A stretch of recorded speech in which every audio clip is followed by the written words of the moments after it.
You went out and read the rave reviews as a brand new game, some indie company who raised $2 million on a Kickstarter just released and decided to give it a try. You can make custom characters, they said. RPG goodness, they said. But oh shit, there's like 40 different stats and you don't know what to do with yourself. You know, potentially screwing yourself over 20 hours later. Well, this is the guide for you. So you want to play Fane, a rogue. Well, here you are trying to be edgy when this game already has skills like flesh sacrifice for your needs. But no, coincidentally you need to go with the class with ruptured tendons in the game. I got you, man, I got you. Play the rogue as an undead elf if you're making them a custom character, or Fane as a preset characters. That's pretty much steps 1 through 3. No, really, rogues require a lot of EP to be useful, so we don't need any of those other racial scrap fests. I also do not recommend any of the other starting custom characters as their passes are wasted. But why? You know, just trust me, man, and then skip to the build section. If you don't, well then I guess here's why. A vanilla human has encourage and a 2 initiative boost with 5% critical strike chance. Not only is this basically the no flavor race, these would just all be wasted stats. If you as a rogue are using encourage to buff your allies, I think you should probably change classes. Being in stealth, teleporting behind an enemy, and yelling over his shoulder and how his lizard bro's pants look great on him is probably anticlimactic. A 2 initiative boost and a 5% critical strike chance seems good though, right? Well, since the release of After Early Access, they changed initiative that it only determines turn order basically like this. Your highest initiative character goes first, then the enemy's highest, then your second highest, then etc, etc. All that matters is that you're the highest among your teams. This, along with wits, really makes this the most competitive stat between your party members, not your enemies, for no reason. It's good to have, sure, but really not all that necessary. Now, the 5% critical strike chance. Backstabs are 100% critical strikes. You see where I'm going with this? As long as you're backstabbing, you'll always crit, so when you're not, what are you doing, encouraging? Now dwarves are good on paper. You get the sneaking, you get the 10% dodging, you get the more health. But wait, you're invisible half the time. How do you even have 10% more health? You're not even putting points into Constitution. Sneaking by itself is completely unreliable. In combat it uses 3 freaking AP, where an enemy's Cyclone still exposes you harder than iDubbbz exposes Leafy is here. Out of combat what would you even use it for? Dodging because you're small is a pretty cute concept though.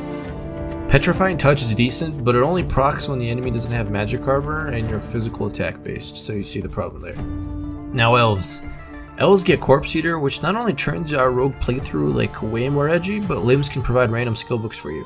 The first one is coincidentally Adrenaline, which is super great to have early for free. You now have 4 abilities and you just started the game.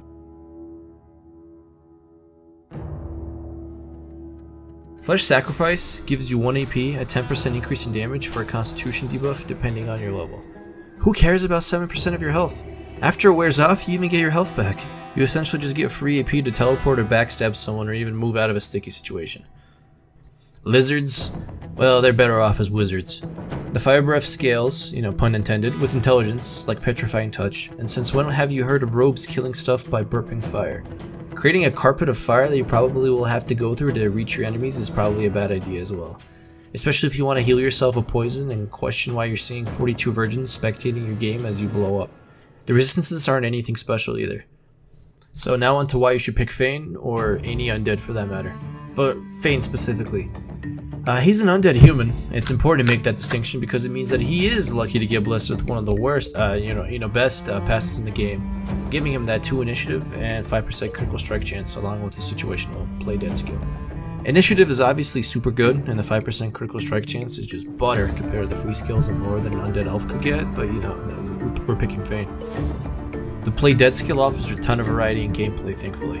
Not only does it provide you a way to get out of any bad situation by feigning death and chugging as many poison things you can find in your inventory, but also assisting your friends by giving them aggro.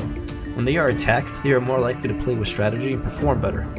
Keep in mind though that when you are playing dead, your cooldowns do not decrease, but you do restore AP per turn. Chugging potions and changing armor do not break the skill either. The real treat when playing with an undead is the ability to have infinite lockpicks. If you're making a rogue and didn't think you'd be specking a thievery, then well, you're doing it wrong. This gives you the ability to get into rooms you wouldn't have access to yet, which is super fun, along with being able to pickpocket NPCs for their gear and skill books, which is a game changer. Plus, you can now sell all the lockpicks you get from some extra playing around money that you can spend buying things and then stealing your own money back. Sneaky skeleton powers, man. But Fane truly shines because of his source skill. It pretty much acts like an adrenaline, except you don't have to pay the 2 AP cost next turn. 2 free APs is always a game changer in my book, especially compared to some horrendous source kills like the other characters get. Oh wow, the Magisters are super afraid of Sebel curing her cripple status for the cost of using some of her god juice. Better lock that crazy chick up. So let's move on to build. I'm going to give you guys suggestions for the starting skills and what you should put points into early. You could then divert into anything that would synergize with your party. If you chose Fane, don't pile your points to finesse early. All of these rogue abilities scale with finesse and you do not need the memory slots yet. If you're going Undead Elf, put a point into memory. There is an adrenaline skill book in the form of a human limb in the starting area. Snack away. Skipping a few columns, let's get back down to the talents. Do not get Gorilla. You will never be sneaking in combat due to the high AP cost as well as the frustration that it comes with, and the fact that 40% damage is not worth an ulcer. Instead, I recommend getting the Pawn. 1 free movement is amazing when your daggers are usually 1.5 meter range and the dude is standing like 2 meters away from you. Repositioning is key.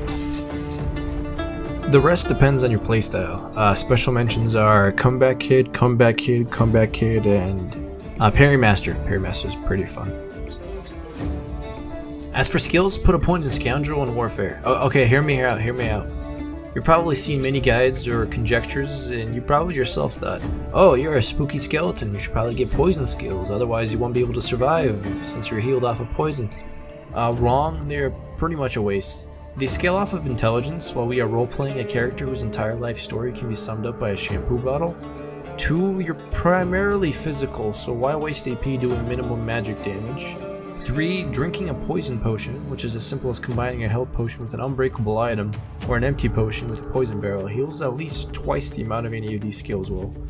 4, contaminating usually leads to fire, which leads to getting yourself blown up. What about Necromancer? Playing as a cool Necromancer rogue is super edgy. Well, making Necromancer work means that you need to get hit. A lot. Like past your armor to get to your crunchy vitality. Get it, because you're a skeleton. If you're getting damage like that consistently to make your Necromancer useful, you're probably playing it wrong. 2, the skills aren't as useful for a rogue. Having a bloated corpse following you around sure is cool though. 3, you're already dead. Just talk to other undead people like a normal person. What 1 point in Warfare gives you is the ability to learn 2 CC or crowd control skills. Battle Ram and Slam, Welcome to the Jam. These skills both can knock down enemies in their path, making it much easier for your team to kill them. Not only will you be able to backstab people for damage, but you'll have an ability to potentially save your teammates later on that you can hold for ransom for that piece of jewelry your friend stole from you. It's a must for higher difficulties, in other words. So also put 1 point in Scoundrel. It's kind of self-explanatory. You're playing as a rogue. The specific skills to start with I recommend are Chloroform, Backlash, and Slam. You've hated on magic attacks though. Why do you want me to choose Chloroform? Well, this thing scales off finesse. Notice how other magic attacks do not? This thing also puts enemies to sleep so they don't get to take their turn, which is a game changer. You can also use this in stealth without breaking it, all for 1 AP. It's basically a wonder spell, especially if you have a mage in your party. I mean, 9 out of 10 mages agree with this statement. The other 1 out of 10 are humans, with Encourage. So, Backlash, a 1 AP blink behind enemies, getting yourself to backstab range while also doing backstab damage. What's not to like about it? And Slam, as discussed before, gives you area of effect crowd control, making you stay flexible in build and usefulness to your team. Why no Adrenaline? If you're an elf, the first thing you'll be getting is Adrenaline within like 5 minutes of starting the game. Otherwise, it's really not that great of a skill early.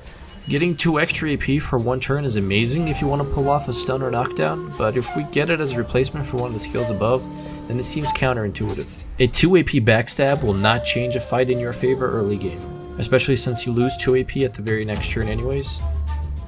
You'll be able to get this skill easily later on, but it's definitely not worth to be part of the first 3 skills you learn, especially at the cost of your crowd control skills. At level 2, it's almost essential to put a point in the Polymorph. You'll want Polymorph to get Chameleon Cloak and Chicken Finger. Chameleon Cloak is like playing Undead, except you can move and your cooldowns actually cool down, so I guess, you know, it's just better. Your opponents won't be able to see you, and you can reposition and throw chloroforms to your heart's content while spewing silly catchphrases like, "Does this rag smell like chloroform?" So original. Sin 2, the quest for more lockpicks. Chicken Figure is amazing because it is a CC that is resisted by physical armor, which is the type of damage you do. Not only is it great because it renders the enemy useless for 2 turns for 2 AP, it also makes the enemy flee away from you, so when they do change back to normal, they will have to reposition again. Combine it with Rupture Tendons, and they'll kill themselves running away. Plus, yelling "Form of Chicken" when casting is pretty hilarious and a sure way to make you a standout at your next gaming session. You're welcome. From then on, get what you want. I suggest maxing Scoundrel to get some of their cool abilities. Putting another point in Polymorph gets you access to wings, which can be useful if you want to avoid your mage's constant bombardments of fireballs. Plus, you literally get to have wings and fly. So fly, my friends, fly. And so that's all I have for you guys. Hope you found it somewhat useful. Insert obligatory please like and potentially subscribe. Thanks for watching.